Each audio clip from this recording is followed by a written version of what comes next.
Saudara Kejagung memeriksa mantan Menteri Perdagangan Thomas Trikasih Lembong atau Tom Lembong sebanyak 3 kali sebelum menetapkannya sebagai tersangka kasus importasi gula. Kepala Pusat Penerangan Hukum Kejaksaan Agung Harry Siregar mengatakan pemeriksaan Tom Lembong dalam kapasitasnya sebagai saksi dilakukan sejak 2023. Kejagung baru menetapkan status tersangka pada Tom Lembong dalam panggilan ketiga Selasa kemarin.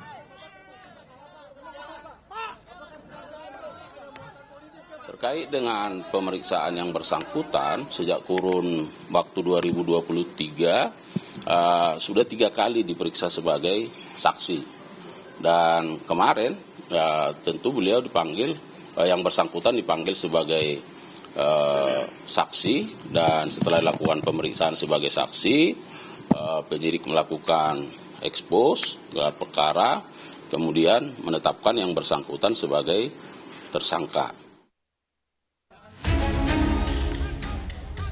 Kejaksaan Agung menetapkan mantan Menteri Perdagangan Thomas Trikasih Lembong sebagai tersangka kasus dugaan korupsi impor gula. Kejagung memastikan tak ada unsur politisasi atau memilih tersangka dalam kasus ini. Dalam penanganan perkara terkait importasi gula ini ya 2015-2016 sekali lagi saya nyatakan bahwa di sini tidak ada politisasi hukum. Ya, tetapi murni ini penegakan hukum bahwa terhadap penegakan hukum yang represif tentu harus dimaknai terhadap pemenuhan adanya bukti permulaan yang cukup. Bukti permulaan yang cukup itu harus dilihat atau ditemukan dari setidaknya 2 alat bukti. Tom Lembong diduga menyalahgunakan jabatannya sehingga menyebabkan kerugian negara hingga 400 miliar rupiah. Bahwa kerugian negara akibat perbuatan importasi gula yang tidak sesuai dengan ketentuan perundang-undangan yang berlaku, negara dirugikan sebesar kurang lebih 400 miliar rupiah. Thomas Lembong yang merupakan lulusan Harvard University pernah menjadi kepala divisi dan wakil presiden senior di Badan Penyihatan Perbankan Nasional. Tahun 2015, Thomas Lembong ditunjuk Presiden Joko Widodo menjadi Menteri Perdagangan. Setahun kemudian ia ditunjuk jadi Kepala BKPM. Anies Baswedan mengaku terkejut dengan kabar mantan Mendak Thomas Lembong yang ditetapkan sebagai tersangka dugaan kasus korupsi impor gula oleh Kejaksaan Agung.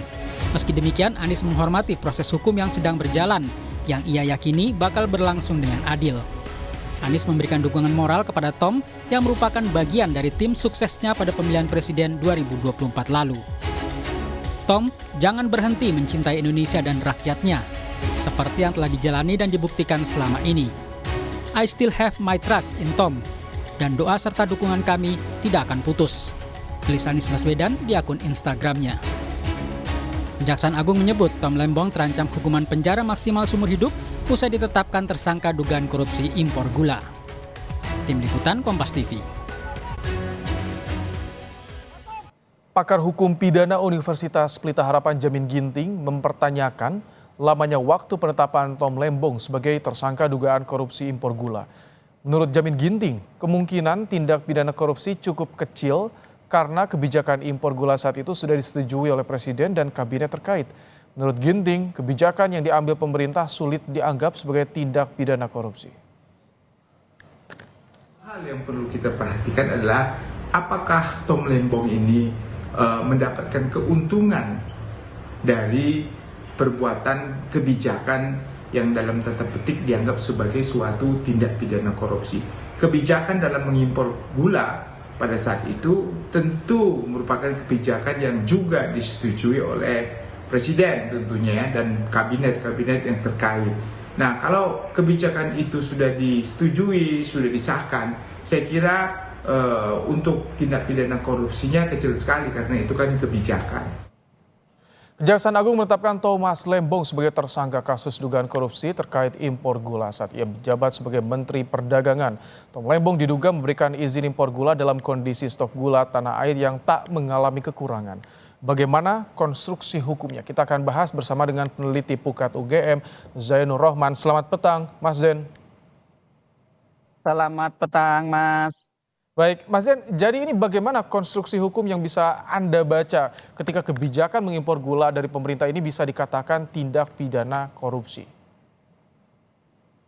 Ya, ini memang pertama kita harus hormati betul apa yang dilakukan oleh Kejaksaan Agung dalam perkara ini ya. Jadi kita tidak boleh kemudian serta-merta langsung mengatakan dan mengait-ngaitkan dengan faktor politik. Bahwa proses penegakan hukum itu harus kita hormati.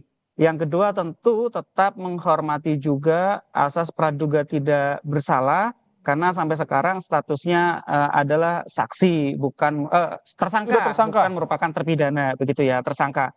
Nah, kalau tadi ditanyakan bagaimana konstruksi hukumnya, ini Kejaksaan Agung menyangka Thomas Lembong ini melakukan tindak pidana korupsi karena memberikan izin untuk impor gula kepada perusahaan-perusahaan yang menurut kejaksaan seharusnya tidak boleh diberikan izin mereka untuk impor. Kenapa demikian?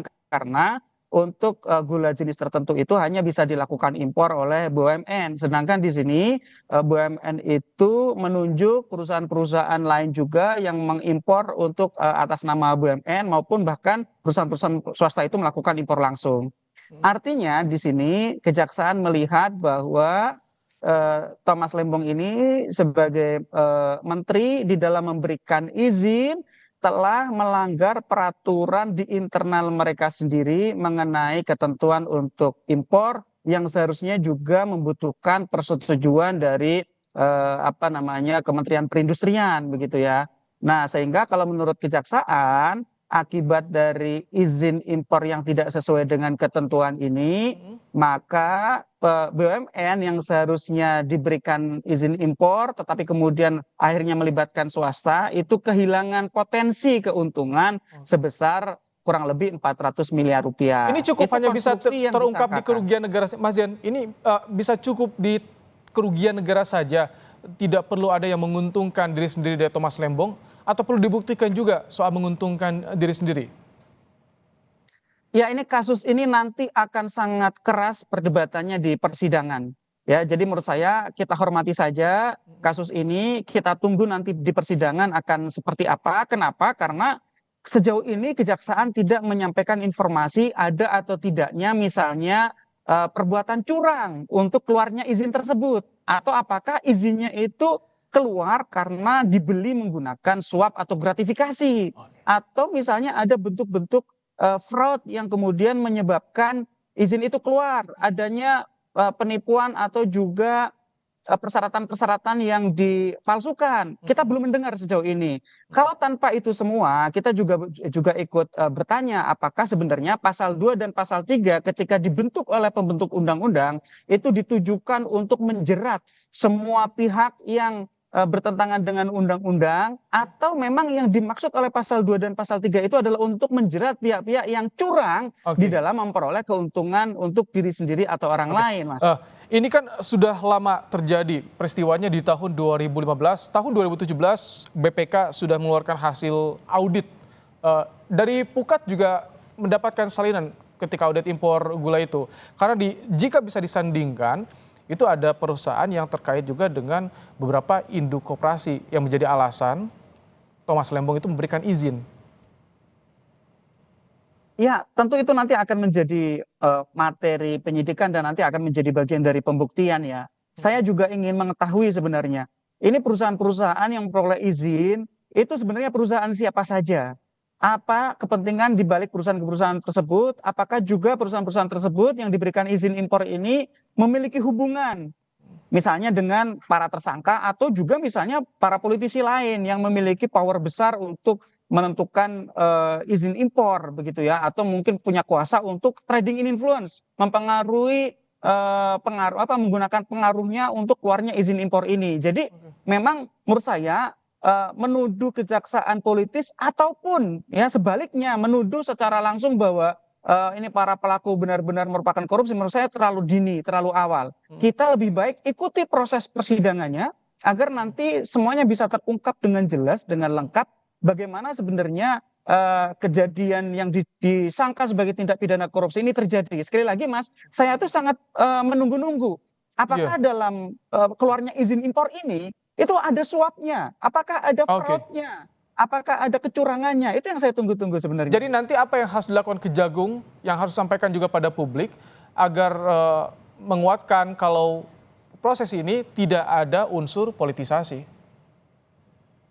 Yang menurut saya harus transparan di semua prosesnya. Dari tahap penyidikan ini sampai nanti di tahap penuntutan, transparan.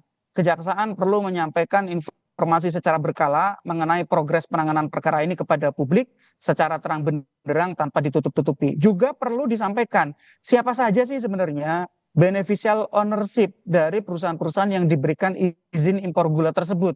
Apakah perusahaan-perusahaan tersebut misalnya punya keterkaitan dengan para politisi atau elit-elit tertentu misalnya begitu, sehingga publik bisa membaca sebenarnya secara utuh impor ini sebenarnya kepentingan siapa begitu. Nah juga publik menunggu apabila memang kejaksaan memiliki alat bukti atau informasi atau data mengenai misalnya telah terjadinya moral hazard atau fraud atau suap atau gratifikasi dalam perkara ini, maka itu dapat meyakinkan publik. Tapi kalau itu memang tidak ada ternyata, maka menurut saya ini nanti akan jadi perdebatan sangat seru seperti dulu kasus Karen Agustiawan di yang tahap pertama, yang Blok Mantagami ditangani oleh kejaksaan waktu itu akhirnya bebas, tetapi ketika ditangani oleh KPK untuk impor LNG itu kemudian menjadi bersalah. Di kasusnya Karen sebagai perbandingan, yang pertama yang Blok Mantagami investasi dianggap merugikan keuangan negara itu, majelis hakim itu membebaskan karena mengatakan bahwa dalam kasus ini tidak ada fraud, tidak ada suap, tidak ada gratifikasi, tidak ada kecurangan. Ini yang jadi PR Kejaksaan Agung ya Mas Yen, untuk bisa membuktikan dan menyampaikan secara transparan menjadi konstruksi hukum di kasus ini. Terima kasih Mas Yen Nur Rohman, peneliti Pukat UGM dalam program Kompas Petang sore hari ini.